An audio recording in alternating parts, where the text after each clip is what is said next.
এবার 2 লাখ টাকা ব্যয়ে আর্জেন্টাইন সুপারস্টার লিওনেল মেসির ভাস্কর্য তৈরি করলো গোপালগঞ্জের 4 যুবক। 16 ফুট উচ্চতার এই মেসি ভাস্কর্য দেখতে প্রতিদিনই ভিড় করছেন দেশের বিভিন্ন প্রান্তের মানুষ।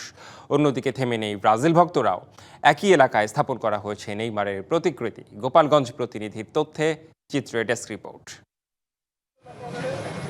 শিল্পীর রং তুলির আঁচড়ে ধীরে ধীরে ফুটে উঠছে আর্জেন্টাইন তারকা লিওনেল মেসির ভাস্কর্য। উচ্চতা 16 ফুট।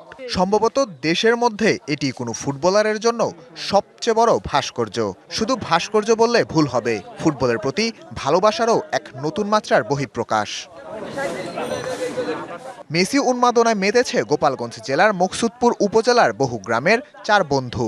এই তরুণদের কাছে বিশ্বকাপ মানেই আর্জেন্টিনা, আর ম্যাজিক্যাল ফুটবল মানেই ম্যাজিশিয়ান মেসি।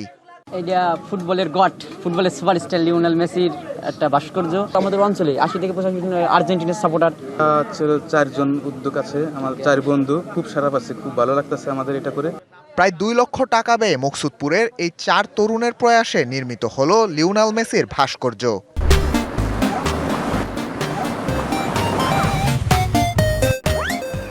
প্রতিদিনই সেই ভাস্কর্য দেখতে দেশের নানা প্রান্ত থেকে ভিড় করছেন হাজার হাজার মেসি ভক্ত। আমি আর্জেন্টিনার দল, মেসির ভাস্কর্য দেখে আমার অনেক ভালো লাগছে। আমরা পরিবার এই জায়গায় সবাই মিলে দেখতে এসেছি। আমি মূলত দেখেছি হলো ফেসবুকে, ইউটিউব সংবাদে। তো আমি নিজে ব্রাজিল করলেও আমার পছন্দের প্লেয়ার হচ্ছে মেসি। ব্রাজিল বলে আর্জেন্টিনাকে, আর্জেন্টিনাকে বলে ব্রাজিলকে, কিন্তু রেকর্ড কিন্তু করছি আমরা, গোল দিছি আমরা, কিন্তু আমরা কখনো এটা বলি না।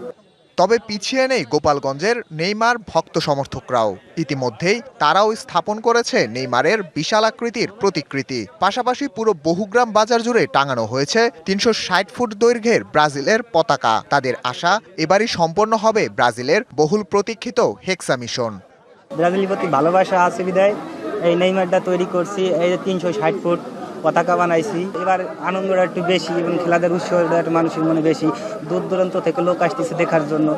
শুধু আর্জেন্টিনা বা ব্রাজিল নয়, টাঙানো হয়েছে জার্মানি ও স্পেনের পতাকাও। সৌহার্দ্যপূর্ণ সম্পর্কের মধ্য দিয়ে বড় পর্দায় বিশ্বকাপের ম্যাচ দেখার পাশাপাশি আয়োজন থাকবে প্রীতিভোজেরও। ইয়াকুব মোল্লা, ডিবিসি নিউজ ডেস্ক।